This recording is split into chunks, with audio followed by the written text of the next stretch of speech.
Alam nyo ba, simula po na nandito ako sa Japan, meron talaga akong gustong gawin pero hindi ko na magawa ito. Sa kadahilanan din po na wala na rin kasi tayong oras, ang tinutukoy ko po na gusto ko talagang gawin ay yung...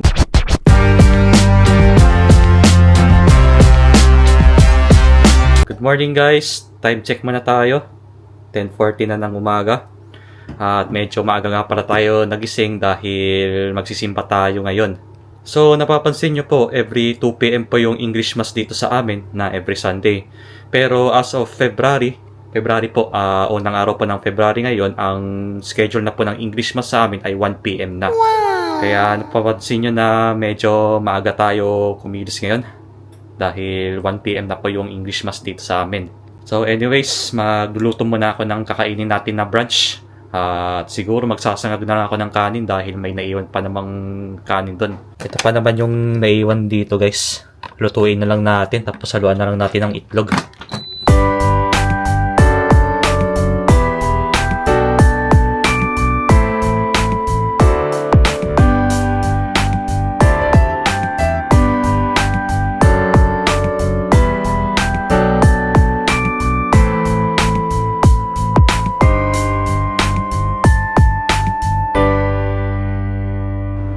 Ito na po yung fried rice natin. Tapos papainit ko na lang itong ulam natin, itong picadillo. Bali pangatlong araw na natin to guys. Itong ulam na to. Buti na lang at daming naiiwan na ulam para maubos na natin. At medyo tipid-tipid na rin tayo. Ayan. Painit lang natin dito ng ano. Kahit mga ilang seconds lang. Para hindi tumalsik. Mga 30 seconds, okay na yan. Pag ganyan kasi kakaunti guys, ano lang, mga seconds lang ito painit. Pag pinainit natin kasi ng 1 minuto to, baka pumutok sa loob. Ito po, kain na tayo. Habang may oras pa tayo. Yan, ulam natin. Bago tayo kumain, magdasal muna tayo. Kasya na to. Ang importante may laman yung tiyan natin bago tayo lumabas.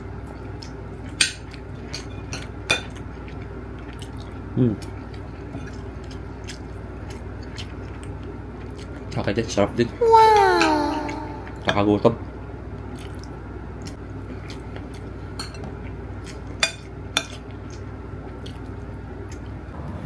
Check, 11:35 na ng tanghali. At nandito na rin tayo sa train station. Bago tayo sumakay ng train, syempre, mag-charge muna tayo ng Ecoca natin. Yun na lang gagawin ko siguro guys. Hindi na ako bibili ng ticket na maliit. Dahil kahapon po nawala na naman yung ticket na binili ko nung pauwi tayo ng bahay din. Kaya siguro mag-charge na ako ng Ecoca dito sa sa phone ko. Kasi mas safe na dito at sigurado hindi mawawala itong Ecoca natin. Okay na at nakabili na tayo. Bali maghihintay na lang tayo ng train dito. So, ano nga para? Weather check muna tayo ngayon. 7 degrees Celsius na po dito. At medyo malamig-lamig pa din ngayon. Ito na po yung unang araw ng February. Ito na yung last month ng winter season. Bali next month start na po ng spring season. Tuwing spring season nga pala dito sa Japan, uso dito ang sakura or tinatawag natin na cherry blossoms. So kahit naman po sino sa atin pangarap talagang makakita ng cherry blossoms dito. Lalong-lalo na po pagka full bloom na. Actually dito po sa Osaka ang kadalasan na full bloom dito ay every April. Sabihin nating first week of April, yun yung nag-full bloom dito. Depende rin kasi sa prefecture yan Yung iba kasi nalilate yung full bloom tulad sa Hokkaido.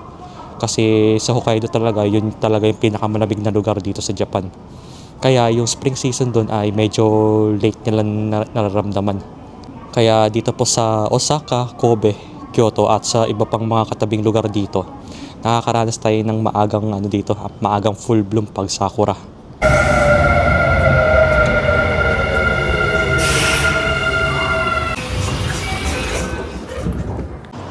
Okay po, naglalakad na ako papunta ng simbahan. Time check muna tayo. 12:25 na po ng tanghali. At ayun, medyo nakakapanibago pa po ngayon dahil medyo maaga yung visa natin simula ngayong buwan. Okay na po yun. At least medyo maaga-aga tayo matatapos dito. At maaga-aga rin tayong makakauwi ng bahay nito. Pero nga palang magpapa-shoutout dito ngayon. At shoutout nga pala dyan mula sa idol natin na si Makulits Vlog. Ayun idol, kumusta ka dyan? Actually si idol Makulits Vlog nga pala ay isang vlogger din dito sa Japan na katulad ko. At parehas lang kami ng content. Yung sa kanya kasi more on more on family content. Kaya yun din yung nagustuhan ko sa mga vlogs niya, nakasama niya yung mga pamilya niya. And ayun, sana supportahan natin siya sa channel niya. At ito yung channel niya, ilalagay ko na lang siya sa baba. And more power to you idol, God bless you. At maglalakad lang tayo ng konti. Bali 10 minutes lang naman tayo maglalakad bago tayo makarating ng simbahan. Grabe po talaga yung hangin dito ngayon sa labas. Sobrang lakas. Kaya yung hangin, hinahaluan pa ng lamig. Kaya ito yung nagpapalamig sa winter natin ngayon. Itong hangin na to. Mas okay na yung medyo walang hangin. Basta hindi gaano kalamig, di ba? Lalo na po mas hassle kumilos pag ganito. Talagang giginawin kayo pag wala kayong makapal na jacket. Buti na lang ako at nakapag-jacket ay ng ganito. Tapos nakapatong sa loob ng long sleeves tsaka t-shirt sa loob. At syempre, meron tayong heat tech sa loob. Bale, 4 na suot yung meron sa akin dito ngayon. Kasi nga, alam nyo naman na sobrang lamig dito ngayon. Lalo na month na ng February. Ito na yung pinakamalamig ngayong buwan. So, mag-stop muna tayo dito sa may pedestrian dahil nga naka-red light pa dito. Ayan, nag-stop na dito. So, mag-go na dito. Ayan. Tara. Green light na dito. Dito sa Japan guys, yung green light nila dito sa mismong stoplight, hindi po literal na green yun, kundi blue. Blue light po yung tawag nila doon or tinatawag natin na Aoi Shingo. Kaya pag titigan nyo ng matagal yung stoplight na kulay green, yung green light na tinatawag natin, siguro pag ilang mga seconds yun na tignan nyo, saka nyo marirealize na kulay blue pala yung yung go light nila dito. Kulay blue na may halong green or sabihin natin blue-green yung kulay. Kaya tinatawag nilang Aoi Shingo kasi nga blue light. Kaya yun din nalaman ko sa mga katrabaho kong Hapon na hindi daw green light yung kulay ng go light kundi blue daw. Malapit na tayo ngayon guys. At konting diretso na lang sa simbahan na tayo. Maya na lang tayo ulit mag-vlog at update ko na lang kayo. Time check. Alas 3 na po ng hapon. Ayun, medyo maaga-aga tayo dahil nga maaga yung misa kanina. Gusto ko kasi ulit kumain ng ramen dahil sa labig na rin ng panahon. At syempre, masarap din humigop ng sabaw pag ito kalamig yung panahon dito. Dating gawin muna tayo guys. Same ramen pa din yung pupuntahan natin. Kasi yun yung masarap na ramen dito sa dito sa Osaka. Pag dito sa lugar na to guys, talagang maraming tao pag Sunday or Saturday. Marami naman po tuwing weekdays pero mas marami po ngayong weekends. Siyempre pag Sunday talaga dito, ibig sabihin family day po dito yan. Kaya mas maganda po talaga na magkaroon tayo ng family day para din na may bonding sila sa isa't isa. At siyempre hindi lang puro trabaho. So okay talaga kung meron tayong work-life balance dito, di ba? Agree po ba kayo doon? Kasi importante talaga yung health natin. Hindi lang puro trabaho. Siyempre, kailangan din natin mag-unwind, mag-relax, mag-chill. Importante din naman natin importante din yan sa buhay natin. Kasi pag lublob kayo sa trabaho, mas mahirap po yun. Baka tayo magkasakit pa dahil dun. Banda dito guys, dami ng tao. Talagang napapansin nyo naman sa likod ko. Sobrang daming tao talaga. Kahit pa paano po, medyo maluwag-luwag po dito. Kasi nga medyo maaga pa tayo dito eh. Ayan. Pero pagdating ng gabi, mga 6 PM onwards, mas marami ng tao dito. Ayan, okay pa po eh. Kasi pa lang, alas 3 pa lang ng hapon. Ay sabi dito, please do not jump daw. Meron kasi tumatalon dito sa may ilog. Ayan, ito kasi ilog dito. Tapos dito na lang tayo kakain sa ramenan na yan. Same rin yan, same shop lang pero ibang branch po yan. Kasi masarap dito sa may Sundoya Ramen. Kaya tara, baba tayo dun. Okay, dito na po tayo kakain ngayon. Dito sa may Sundoya. Tara, pasok na tayo dun.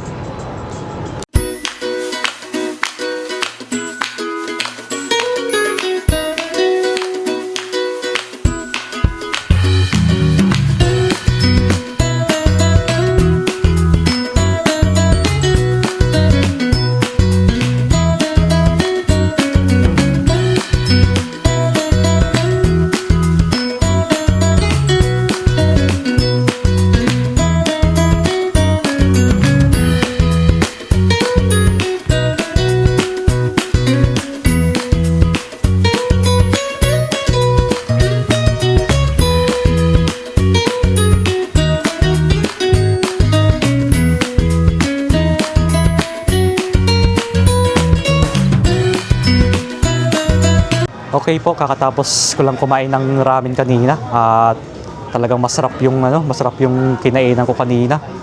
At syempre shoutout na rin kay ate kanina na staff doon na nagluto nung ramen ko kanina, pati yung fried rice. Talagang napakasarap po. Nga po pala siya Pinay din na nagtatrabaho din dito. Kaso nakalimutan ko na yung pangalan niya, kaya shoutout sa ate. And thank you sa service at siguro by next week babalik ulit kami diyan. Okay, laro ulit tayo ng claw machine. At kunin natin si Miyako. Di kasi sila natin nakuha nung last. Paano ba to? Wait lang. Ay, may paa pala siya. Kala ko ulo lang.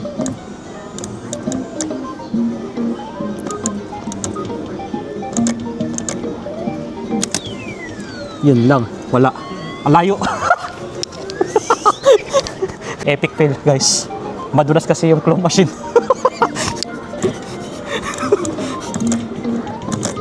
Parang hindi ata nalinis yung claw machine kaya madulas. Ba't nang dulas? So try na po ni Rika-sang. Oh, yung galing. Nakuha yung glass. Time check muna tayo. 7:12 na ng gabi. Ayan, bali kakauwi ko lang ng bahay. At bago nga pala ako umuwi ng bahay, dumaan muna ako sa grocery para bumili ng sushi. Wow! Ayan. Ito na yung dinner natin ngayon at medyo nagkikrave ulit ako sa sushi ngayon. Dahil hindi kasi ako natuloy na kumain nung kahapon. Dala na rin sa dami ng tao kaya ayun, naghanap na lang kami ng ibang makakainan nung kagabi. At meron nga pala akong i-share sa inyo guys bago tayo kumain. Alam nyo ba, simula po na nandito ako sa Japan, meron talaga akong gustong gawin pero hindi ko na magawa ito. Sa kadahilanan din po na wala na rin kasi tayong oras at kulang din tayo sa budget. Ang tinutukoy ko po na gusto ko talagang gawin ay yung mag-aral po na mag-drive dito sa Japan. Dahil kahit sa Pilipinas po noon, hindi ko pa nararanasan mag-drive ng sasakyan. Dahil nga po wala kaming sasakyan sa bahay namin sa Pilipinas. Kaya never ko pang na-experience na magkaroon ng sasakyan kahit na nasa Pilipinas pa ako tsaka dito. At gugustuhin ko talagang mag-aral na mag-drive dito. Kaso nga, yun nga, unang-una yung pagpapaaral dito sobrang mahal po. Alam nyo po ba kung magkano magpaaral dito? Lalo na po sa mga first-timer na katulad ko, kailangan nyo pong magbayad ng 300,000 yen. Tama ba? Or medyo tumaas na yung presyo ngayon ng tuition sa pag-aaral ng driving. Correct me if I'm wrong po kung 300,000 yen po yung pagpapaaral dito ng driving. At yun po. Hindi ko po kasi afford yung ganong presyo kaya ayun hindi ko na lang tinuloy na mag-aral. At pangalawa po, yung dahilan ko din na wala din kasi akong oras kasi nga dito po sa Japan puro po ako trabaho dito. Mula Monday to Friday tapos pagdating na Saturday and Sunday, yun lang po yung day off ko. Actually, ginagawa ko po ng Sabado tuwing weekends nagba-vlog po ako para po may ma-share po ako dito tungkol sa buhay ko dito sa Japan. Minsan po yun, minsan ng Saturday, Sunday nagba-vlog po ako doon. Pero dati po pag wala talaga akong maisip na content, ang ginagawa ko, Sabado na lang ako nagba-vlog. Pero kung may maisip man ako na i-vlog ng Sunday, yun, sinishare ko din po sa inyo kung ano po yung ganap natin dito. Kaya yun din po yung reason guys kung bakit hindi pa ako marunong mag-drive hanggang ngayon. Kasi nga, never ko pang na-experience na magmaneho ng sasakyan. Tsaka talaga guys, alam niyo na po na matagal ko ng pangarap na magkaroon ng sasakyan dati pa lang po. Kaso dahil sa schedule ko ngayon, parang i-give up ko na lang kasi nga wala na rin tayong oras sa pag-aaral ng pagmamaneho. Kaya napapansin niyo po na sa tuwing may lakad ako or pumapasok ako ng trabaho, lagi po ako nakabisikleta or sumasakay man ng train. Yun lang yung sinasakyan kong transportation dito at wala rin kasi tayong sasakyan dito. Yun po talaga yung goal ko dati simula nung medyo bago-bago pa ako dito sa Japan na sana magkaroon ako ng lisensya para makapag-drive ng sasakyan. Pero habang tumatagal po parang hinayaan ko na lang po. Ang importante naman po kasi na meron tayong trabaho dito at may ipon tayo para may magamit tayo na emergency or may padala tayo sa Pilipinas para sa pamilya natin. Tsaka nga pala yung ibang ginagawa nila dito ng mga kababayan natin, hindi lang mga kababayan, mga iba pang mga foreigners, Ang ginagawa po nila dito na kahit may lisensya na sila sa bansa nila tulad ng Pilipinas, yung bansa natin, nag-ano na sila dito, nagkikirikay na lang. Yun po yung ginagawa nila at ibig sabihin po nun na hindi na sila umattend ng school dito for driving. At ang ginagawa nila doon nag-e-exam na lang sila. Nag-e-exam written tsaka practical exam sa pagdadrive na yun sa actual. So, ang ibig sabihin nga pala ng kirikay guys sa mga lisensya ng sasakyan na meron kayo sa Pilipinas na driver's license, yun po yung i-convert nyo into Japanese driver's license yun. Yun po yung tinatawag na kirikay. Pero, ang po nun, medyo hindi po kamahalan ang magbayad doon. Hindi ko alam kung magkano yung kirikay dito kada take nyo ng exam. I-comment nyo na lang po dito para po sa may alam kung magkano ang kirikay dito sa pagdadrive. Dahil ang pagkirikay po, kahit sabihin natin na hindi tayo umattend ng school, mahirap po talagang pumasa pag magtitake kayo ng kirikay na exam sa lisensya. Yes po, totoo po yan na, na mahirap talagang pumasa. May mga kaibigan po kasi ako na nagtitake ng kirikay kasi nga meron silang lisensya sa Pilipinas at i-convert nila dito para magkaroon sila ng license dito sa Japan. Dahil alam nyo po na dito sa Japan talagang stricto sila pagdating sa driving. Kaya yun po yung dahilan kung bakit marami pong buwabagsak sa driving, lalong-lalo po sa mga exam, sa mga actual. Yun na lang din po yung ginagawa nila para maiwasan po yung accident sa daanan. Kaya ang ginagawa po nila, mas lalo po nilang hinihigpitan yung pag-take ng exam. Dati po nun, ang sabi po nila kapag magtitake ka ng kirikay na exam sa pagdadrive, ang written exam po nun ay 10 items lang po nun dati. Pero ngayon po ginawa na po nila ng 50 items. Wow! Kailangan may ipasa nyo po yun ng 50 items.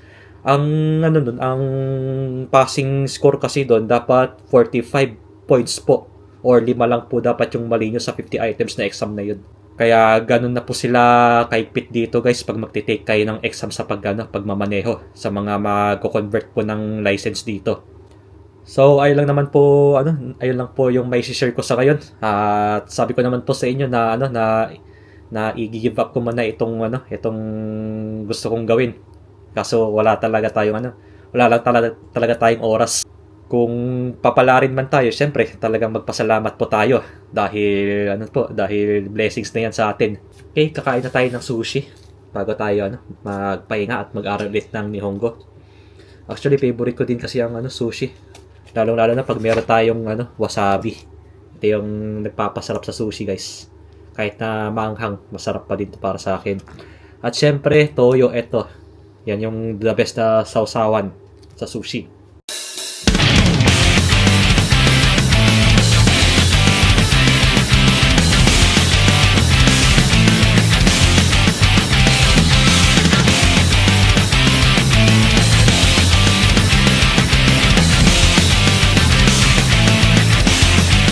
Naghahanap ba kayo ng Filipino foods dito sa Osaka, Namba? Samahan ninyo ako sa kaisa-isang restaurant dito sa Namba kung saan isang subo pa lang ninyo ay babalik na kayo sa pakiramdam sa Pilipinas. Sakto at meron silang tabihoday or tinatawag natin na eat all you can na magaganap sa February 15, 2026 which is Sunday habang umiindak sa tugtugan ng kanilang live band. Tara na sa Bamboo Osaka Philippine Restaurant na matatagpuan sa 4th floor 81 building Nishi Shinsaibashi, Osaka. At magsisimula ito from 1 PM hanggang 12 midnight. So hope to see you there.